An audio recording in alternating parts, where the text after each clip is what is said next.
بسم اللہ الرحمن الرحیم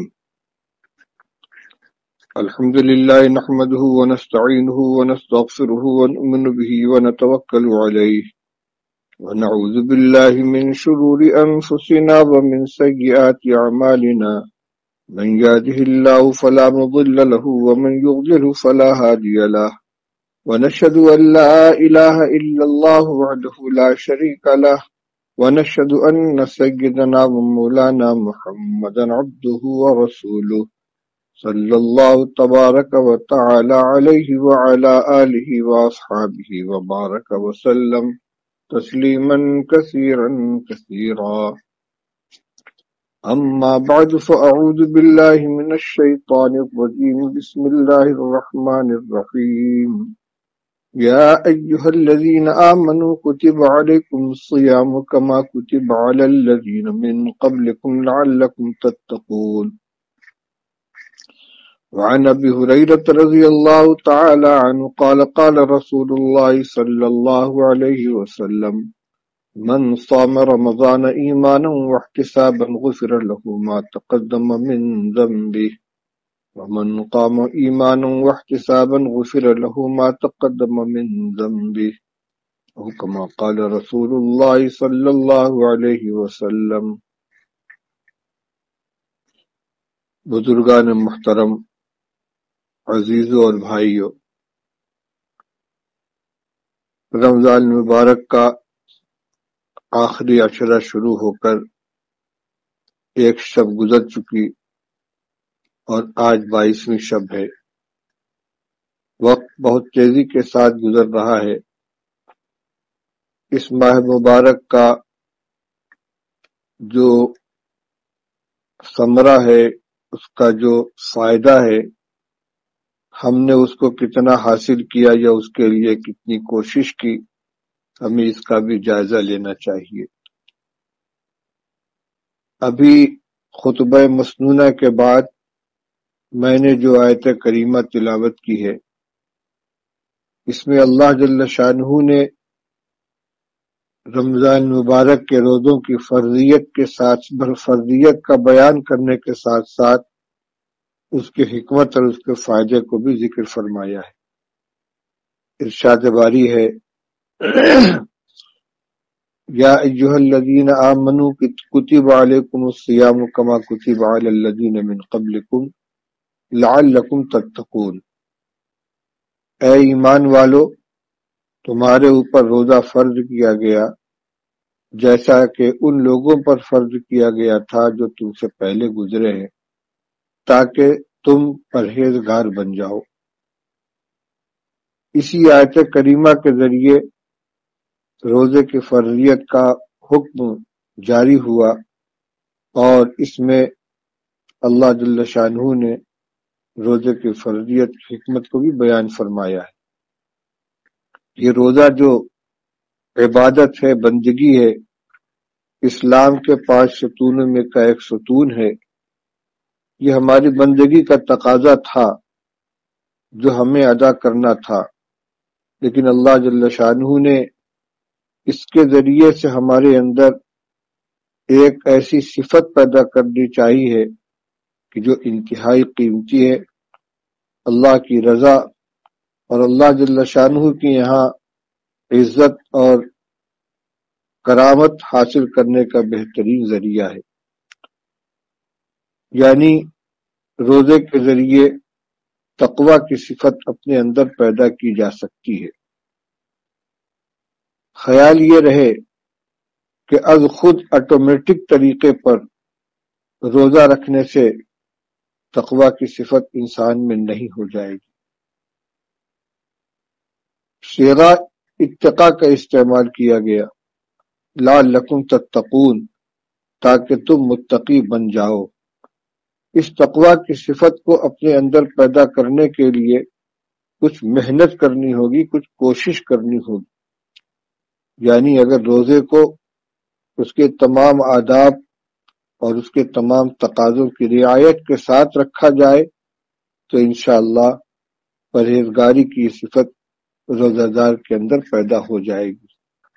اور اگر ان شرائط، ان آداب اور ان تقاضوں کو نظر انداز کیا گیا تو پھر صورتحال کچھ اور ہوگی، جیسا کہ رسول اللہ صلی اللہ علیہ وسلم نے ارشاد فرمایا کہ رب صائم لیس لہ من صیامہ الا الجوع ورب قائم لیس لہ من قیامہ الا السحر، رواہ ابن ماجہ۔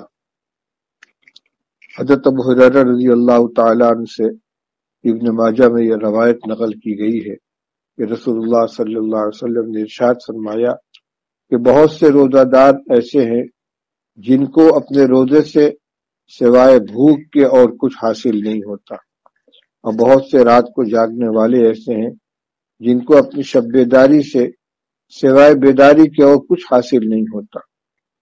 یہ کون لوگ ہیں؟ جنہوں نے روزہ اس معنی میں تو رکھا کہ کھانا پینا چھوڑ دیا، بھوکے پیاسے رہے، لیکن روزے کے جو آداب ہیں، روزے کے جو تقاضے ہیں، ان سے اپنے آپ کو ان کی رعایت نہیں کی۔ روزے کی حالت میں جن چیزوں کو چھوڑنا چاہیے، جن لایانی مشاغل سے اپنے کو بچانا چاہیے، یا جن گناہوں سے اپنے آپ کو بچانا چاہیے، ان سے بچنے کی کوشش نہیں کی۔ روزے دار کو صرف بھوک اور پیاس کے ذریعے روزے کے اوقات کو گزارنا بھی مقصود نہیں ہے۔ چنانچہ رسول اللہ صلی اللہ علیہ وسلم نے ارشاد فرمایا من لم يدع قول الزور والعمل به فليس لله حاجة في ان يدع طعامه وشرابه او كما قال رسول اللہ صلی اللہ علیہ وسلم۔ ارشاد فرمایا کہ جو شخص غلط بات بولنا اور غلط کام کرنا نہ چھوڑے تو اللہ تعالیٰ کو اس بات کی کوئی حاجت نہیں ہے کہ وہ بندہ اپنے کھانے اور اپنے پینے کو چھوڑے رکھے۔ بخاری شریف کی حدیث ہے، حدیث نمبر 1903۔ حضرت نبی کریم صلی اللہ علیہ وسلم ارشاد فرماتے ہیں من لم يدع قول الزور والعمل به فليس لله حاجة في ان يدع طعامه وشرابه۔ جو شخص غلط بات بولنا اور غلط کام کرنا نہ چھوڑے تو اللہ تعالیٰ کی اس کی کوئی حاجت نہیں کہ بندہ اپنے کھانے پینے کو چھوڑ دے۔ ناراضگی کا لہجہ ہے۔ معلوم ہوا کہ اللہ تعالیٰ روزہ اس لیے نہیں رکھواتے کہ خدا نخواستہ اس کی رزاقیت کے اندر کچھ کمی آ گئی ہے، نہیں، کھانا پینا بندہ اپنے اختیار سے چھوڑے۔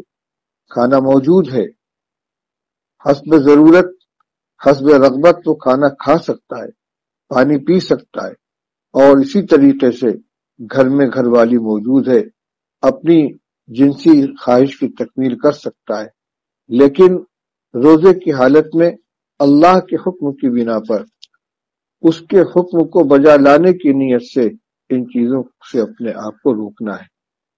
اسی طریقے سے اللہ تعالیٰ نے جن باتوں سے منع فرمایا ہے، جھوٹ، غیبت، چغلی، الزام تراشی، نگاہ کی بد احتیاطی اور زبان کی بد احتیاطی، اسی طرح گندے خیالات وغیرہ، جو بھی کام جن سے ہمیشہ کے لیے منع کیا گیا ہے، جو حرام ہیں، ناجائز ہیں، ان سے پورے طور سے بچنے کی کوشش کرے۔ تب یہ روزہ انسان کے اندر تقوی کی صفت پیدا کرے گا۔ اور یہ صفت روزے کے ذریعے سے کیسے آئے گی؟ ایک بات کا خاص طور سے دھیان کیجیے، روزہ میں جن چیزوں سے روکا گیا ہے، انسان اپنے اختیار سے، اپنے ارادے سے ان تمام چیزوں سے اپنے آپ کو بچاتا ہے۔ کوئی دوسرا ٹوکنے والا نہیں، کوئی دوسرا دیکھنے والا نہیں، کوئی محتسب نہیں۔ اللہ کے خوف کی بنا پر، اللہ سے ڈرنے کی بنا پر، اس کی نافرمانی سے بچنے کی خاطر خلوت میں، جلوت میں، تنہائی میں، مجمع میں، ہر وقت آدمی کو یہ بات پیش نظر رہتی ہے کہ اگر میں نے کوئی چیز کھا لی تو میرا روزہ ٹوٹ جائے گا، اگر میں نے کوئی چیز پی لی تو میرا روزہ ٹوٹ جائے گا۔ کتنی بھی بھوک لگی ہو، کتنی بھی پیاس کی شدت ہو، کبھی تنہائی میں بھی اس کا ارادہ نہیں کرتا کہ چپکے سے کچھ کھا لے۔ کیوں؟ اس لیے کہ تصور یہ رہتا ہے کہ کوئی دیکھ رہا ہو یا نہ دیکھ رہا ہو، لیکن میرا اللہ مجھے دیکھ رہا ہے، میرے اس عمل کی اس کو خبر ہے۔ بس یہی جذبہ اور یہی تصور ہر عمل کے سلسلے میں پیدا ہو جائے کہ میرا اللہ مجھ کو دیکھ رہا ہے، خلوت میں ہوں یا جلوت میں، کسی کو میرے عمل کی خبر ہو یا نہ ہو، کوئی مجھے دیکھ رہا ہو یا نہ دیکھ رہا ہو، میرا اللہ مجھے دیکھ رہا ہے۔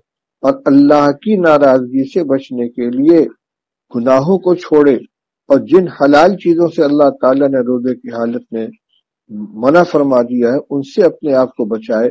یہی ملکہ جب انسان میں پیدا ہو جائے گا کہ خلوت میں ہو یا جلوت میں، تنہائی میں ہو یا مجمع میں، لوگوں کی نگاہوں کے سامنے ہو یا لوگوں کی نگاہوں سے بچ کر کہیں تنہائی کے اندر ہو، ہر حال میں یہ جذبہ اس کے اندر پیدا ہو جائے، اسی کا نام تقویٰ ہے۔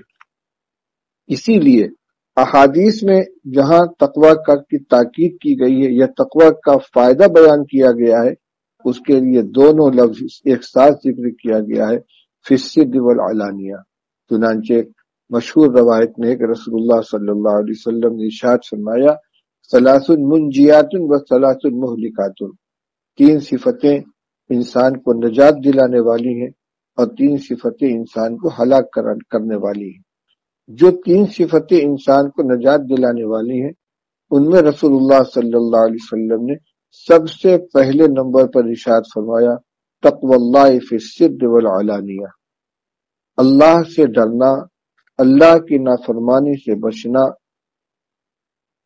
چھپی زندگی میں بھی اور کھلی زندگی میں بھی، یعنی خلوت میں بھی جلوت میں بھی، لوگوں کی نگاہوں سے چھپ کر بھی لوگوں کی نگاہوں کے سامنے بھی۔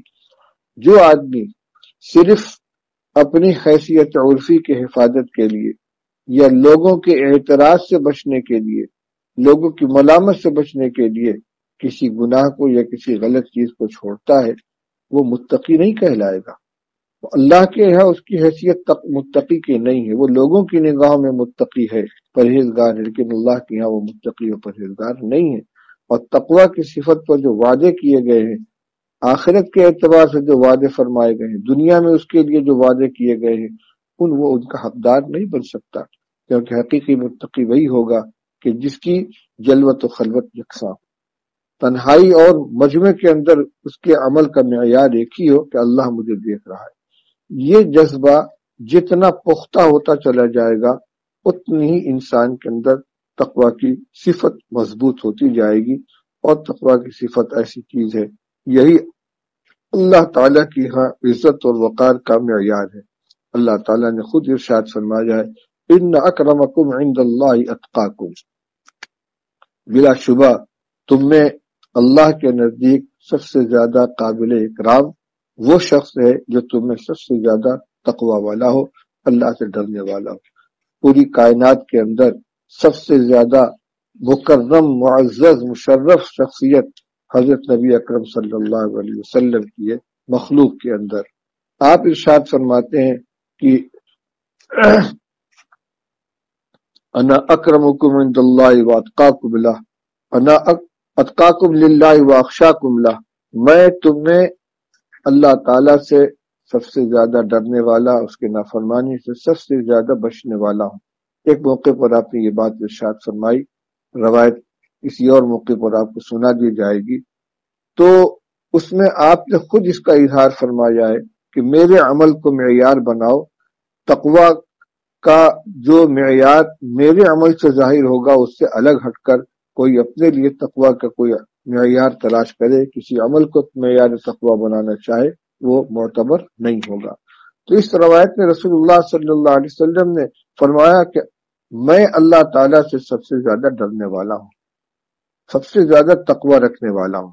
تو ایک طرف آپ اللہ کے نزدیک سب سے زیادہ مکرم ہیں، اور اس سب سے زیادہ مکرم ہونے کی صفت آپ کے اندر جو موجود ہے، تو آپ اپنی زبان سے بیان فرماتے کہ میں سب سے زیادہ اللہ سے ڈرنے والا ہوں۔ یہ دو عشرہ گزر چکا، ہم نے جیسے تیسے رمضان کے ان دنوں کو گزارا۔ یہ آخری عشرہ یکسوئی کے ساتھ گزارنے کا ہے، جس کی ایک رات گزر چکی، دوسری رات شروع ہو گئی تو اس میں ہمیں اپنے نفس کا محاسبہ کرنا چاہیے. تھوڑی دیر بیٹھ کر غور کریں کہ صبح سے لے کر شام تک اور رات تک ہمارے اعمال کیا کیا ہوئے اور کس طرح ہم اپنے اوقات کو گزارتے ہیں. کتنے کام اللہ کو راضی کرنے والے ہوتے ہیں، کتنے کام اللہ کو ناراض کرنے والے ہوتے ہیں، کتنے کام وہ ہیں جو واقعی ہم اللہ کے ڈر سے، اس کی ناراضگی سے بچنے کے لیے کتنے کام ہم کرتے ہیں یا کتنی چیزوں سے ہم بچتے ہیں، اور کتنے کام وہ ہیں کہ جس میں اللہ کا خوف ہمارے اندر باقی نہیں رہتا. میرے بھائیوں بزرگوں، آج خلوت کے گناہوں کی دعوت دینے والے اتنے اعمال پیدا ہو گئے ہیں کہ جتنے پہلے نہیں تھے. آج کل یہ جو نیٹ والا موبائل چل رہا ہے، اس میں مختلف پروگرام ہوتے ہیں، یوٹیوب ہے، اسی طرح میں تو نام بھی نہیں جانتا کیا کیا اس کے اندر پروگرام ہوتے ہیں. ہمارے نوجوان گھنٹوں اس میں لگے رہتے ہیں، کان کے اندر ان کے وہ ایئر فون لگا ہوا ہے، اور اس طریقے سے محو ہوتے ہیں اپنے موبائل کے اندر کہ دنیا و مافیہ سے بالکل غافل رہتے ہیں. وقت کا ضیاع، اپنے خیالات اور اپنے دل و دماغ کو گندگی کا پٹارا بنا کر اس میں مشغول رہتے ہیں. رمضان مبارک کی راتوں میں اگر ہم بجائے تلاوت کرنے کے، ذکر و دعا میں مشغول رہنے کے، موبائل لے کر بیٹھے رہیں گے، کسی گوشے میں پڑے رہیں گے، ظاہر بات ہے کہ یہ ان ایام کی انتہائی ناقدری ہے اور نیکی برباد گناہ لازم کا ایک طریقہ ہے. روزے کی حالت میں ہمیں مشق کرنی ہے. یہ میرا کہنے کا مقصد نہیں ہے کہ صرف رمضان کی ان راتوں میں ہم موبائل کو چھوڑ دیں، اس کے مشورے سے اپنے آپ کو بچا لیں. اس مہینے میں مشق کریں اور عمل پورے سال کریں. تقوی کی صفت صرف رمضان کے لیے نہیں ہے، رمضان کے مہینے میں اس کی مشق کرنی ہے، اس کو اپنے اندر پیدا کرنا ہے، اور پھر اسی کی روشنی میں ہمیں پورا مہینہ اور پورا سال گزارنا ہے، پوری زندگی اسی لائن پہ گزارنی ہے کہ ہر وقت یہ بات پیش نظر رہے کہ ہم سے کوئی عمل ایسا نہ ہو جائے جو ہمارے مالک کو ناراض کرنے والا ہو. اس موقع پر حضرت عمر رضی اللہ تعالیٰ عنہ اور حضرت ابی بن کعب رضی اللہ تعالیٰ عنہ کی جو گفتگو ہے، جس کو ہر سال سنا دیا کرتا ہوں، اس کو دہرانے کو جی چاہتا ہے. حضرت عمر بن خطاب رضی اللہ تعالیٰ عنہ نے حضرت ابی بن کعب رضی اللہ تعالیٰ عنہ سے پوچھا کہ تقوی کیا چیز ہے. ظاہر بات ہے کہ حضرت عمر رضی اللہ تعالیٰ عنہ کا مقام و مرتبہ حضرت ابی بن کعب رضی اللہ تعالیٰ عنہ سے بہت بڑھ کر ہے. اس سوال جواب کا مقصد یہ نہیں تھا کہ حضرت عمر رضی اللہ تعالیٰ عنہ تقوی جانتے نہیں تھے، تقوی کی حقیقت کو نہیں جانتے تھے، نہیں، بلکہ وہ اپنی بات کی تصدیق اور دوسرے اس سوال و جواب کے ذریعے سے آپ لوگوں کو تقوی کی حقیقت سے آگاہ کرانا چاہتے تھے. حضرت عمر رضی اللہ تعالیٰ عنہ نے حضرت ابی بن کعب رضی اللہ تعالیٰ عنہ سے پوچھا کہ تقوی کیا چیز ہے، یعنی وہ تقوی جس کی تاکید قرآن میں بار بار کی جا رہی ہے، رسول اللہ صلی اللہ علیہ وسلم جس کی بار بار تاکید فرماتے تھے، جس تقوی کے اوپر اللہ کی رضا، خوشنودی اور جنت کے وعدے ہیں، وہ ہے کیا چیز؟ تو حضرت ابی بن کعب رضی اللہ تعالیٰ عنہ نے اس سوال کے جواب میں خود ایک سوال کر دیا. کہنے لگے، امیر المومنین، کیا آپ کا گزر کبھی کسی ایسے راستے سے ہوا ہے جس میں دونوں جانب خاردار جھاڑیاں ہوں، کانٹے دار درخت ہوں؟ حضرت عمر رضی اللہ تعالیٰ عنہ نے فرمایا، بارہا ایسا ہوا ہے. اس لیے کہ عرب کے اندر ریگستانی علاقوں میں کیکر کے درخت کثرت سے پائے جاتے ہیں، اور لوگ عموماً اونٹوں پر سفر کرتے ہیں، اور جب اونٹ پر سوار ہو کر چلیں گے تو آدمی کا گزر اسی حصے سے ہوگا جہاں جھاڑیاں باہر کی طرف لٹکی رہتی ہیں، کانٹے نکلے رہتے ہیں. تو حضرت عمر رضی اللہ تعالیٰ نے فرمایا کہ بارہا ایسے علاقے سے گزر ہوا ہے. حضرت ابی بن کعب رضی اللہ تعالیٰ نے پوچھا کہ حضرت جب آپ کسی ایسے علاقے سے گزرتے ہیں تو کیا کرتے ہیں؟ حضرت عمر رضی اللہ تعالیٰ نے فرمایا کہ میں اپنے کپڑوں کو اور اپنے بدن کو سمیٹ کر احتیاط کے ساتھ ان کے درمیان سے نکل جاتا ہوں. حضرت ابی بن کعب رضی اللہ تعالیٰ نے فرمایا کہ حضرت یہی تقوی ہے. اسی کا نام تقویٰ ہے۔ اب اس میں غور کیجئے، اس تشبیہ کے ذریعے سے حضرت ابی بن کعب رضی اللہ تعالیٰ عنہ کیا سمجھانا چاہتے ہیں؟ مطلب یہ ہے کہ ان جھاڑیوں کو ہٹانا، ان کو راستے سے الگ کر دینا بھی آپ کے اختیار میں نہیں ہے، اور اس ایسے راستے سے گزرنا کہ جہاں کانٹے دار جھاڑیاں نہ ہو، یہ بھی مشکل ہے۔ وہ درخت بھی اپنی جگہ پر رہیں گے اور گزرنا بھی اسی راستے سے آپ کو ہوگا۔ اب آپ کی یہ ذمہ داری ہے کہ اپنے کپڑوں کو، اپنے جسم کو بچائیں تاکہ کوئی کانٹا کپڑوں میں الجھ نہ جائے، بدن کو زخمی نہ کر دے۔ بس اسی طرح ماحول میں چاروں جانب گناہ کی دعوت دینے والی چیزیں موجود ہیں، نگاہ کو مبتلا کرنے والی، خیال کو مبتلا کرنے والی، زبان کو مبتلا کرنے والی، اسی طرح کھانے پینے کی چیزوں میں حرام کی دعوت دینے والی، رشوت، بے ایمانی، جھوٹ، دغا بازی، اور ایک تاجر کے لیے تھوڑی سی رقم حاصل کرنے کے لیے مختلف چیزیں ہیں، ملازم کے لیے تھوڑی سی کامچوری کے ذریعے اپنی آمدنی بڑھانے اور محنت سے اپنے آپ کو بچانے کے مواقع موجود ہیں۔ اسی طرح اپنی نجی زندگی میں زبان، نگاہ اور مختلف اعضاء و جوارح سے صادر ہونے والے گناہوں کے مواقع موجود ہیں۔ یہ وہ خاردار جھاڑیاں ہیں جو راستے کے دونوں طرف ہیں، اور زندگی کا سفر انہی کے درمیان سے جاری رکھنا ہے۔ اب یہ ہماری ذمہ داری ہے کہ ہم بچ بچا کر ان کے درمیان سے نکلیں۔ روزے کے اندر یہی بات ہوتی ہے کہ آدمی اپنے اختیار سے اپنے کھانے پینے کو، اپنی جنسی خواہش کی تکمیل کو اللہ کے ڈر کی وجہ سے چھوڑتا ہے، مخلوق کو دکھانے کے لیے نہیں، کیونکہ اگر صرف مخلوق کو دکھانے کے لیے ہو تو مجمع میں تو ان سے بچے گا، لوگوں کی نگاہوں کے سامنے تو بچے گا، لیکن خلوت میں نہیں بچے گا۔ مگر ایک معمولی سے معمولی بھی مسلمان خلوت میں بھی اس کا ارادہ نہیں کرتا کہ روزہ کو توڑنے والی کسی چیز کا مرتکب ہو جائے، کیونکہ یہ استحضار رہتا ہے کہ اللہ تعالی ہمیں دیکھ رہے ہیں، اور یہی چیز انسان کے اندر پیدا کرنی ہے۔ اللہ تعالیٰ دیکھ رہے ہیں، اس کا تذکرہ آیا تو ایک اور روایت سنانے کو جی چاہتا ہے جو خطبے کے بعد میں نے پڑھی تھی، کہ رسول اللہ صلی اللہ علیہ وسلم نے ارشاد فرمایا، من صام رمضان ایمانا واحتسابا غفر له ما تقدم من ذنبه ومن قام رمضان ایمانا واحتسابا غفر له ما تقدم من ذنبه۔ جس شخص نے رمضان کا روزہ رکھا ایمان اور احتساب کے ساتھ، اس کے گزشتہ گناہ معاف ہو جائیں گے، اور جس نے رمضان کی رات میں قیام کیا، شب بیداری کی، ایمان اور احتساب کے ساتھ، اس کے گزشتہ گناہ معاف ہو جائیں گے۔ یہاں گناہوں کی معافی کے لیے دو قیدیں لگائی گئی ہیں، ایمانا واحتسابا۔ ایمان کے معنی کیا ہے؟ اللہ کی بات کے اوپر یقین کرنا، اللہ کے وعدوں پر یقین کرنا، کیونکہ یہ مومن کا عمل ہے، وہ پہلے ہی سے ایمان والا ہے، ایمان ہی کی بنا پر اس پر روزہ فرض کیا گیا ہے۔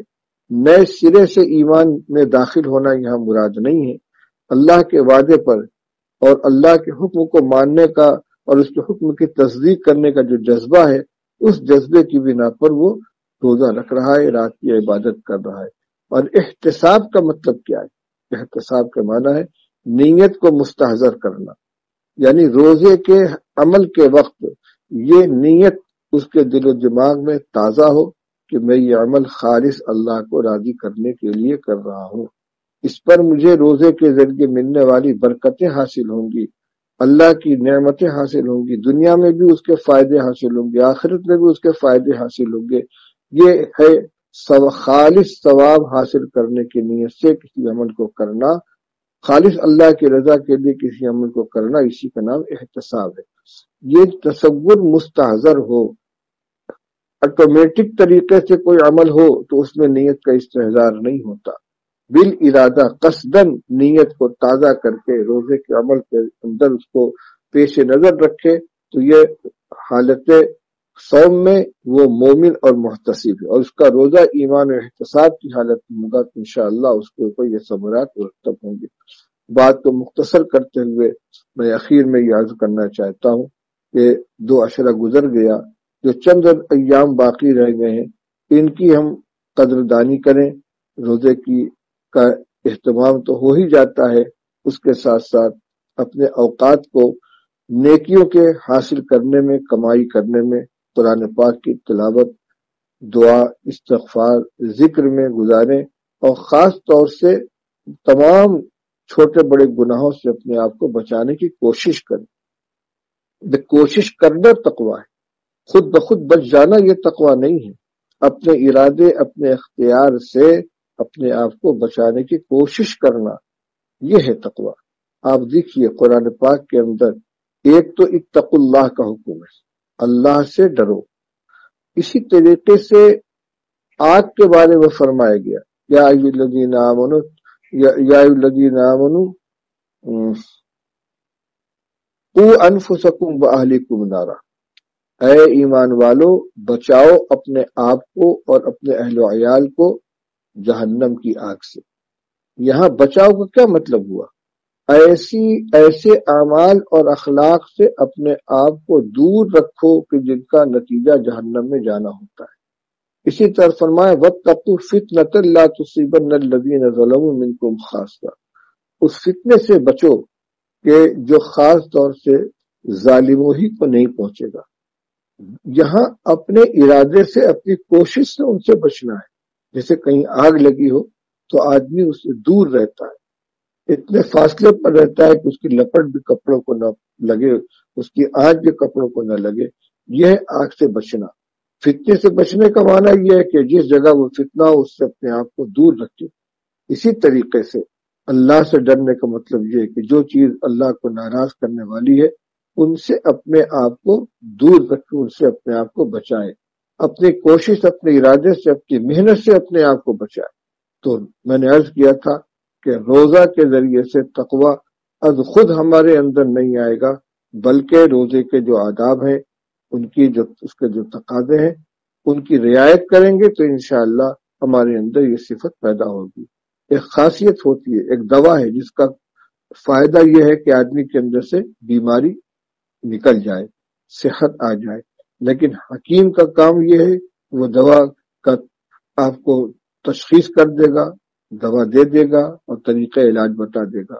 اب خود مریض کی یہ ذمہ داری ہوتی ہے کہ دوا استعمال کرنے کے لیے جو ہدایت دی گئی ہے اس ہدایت کی پوری پابندی کرے.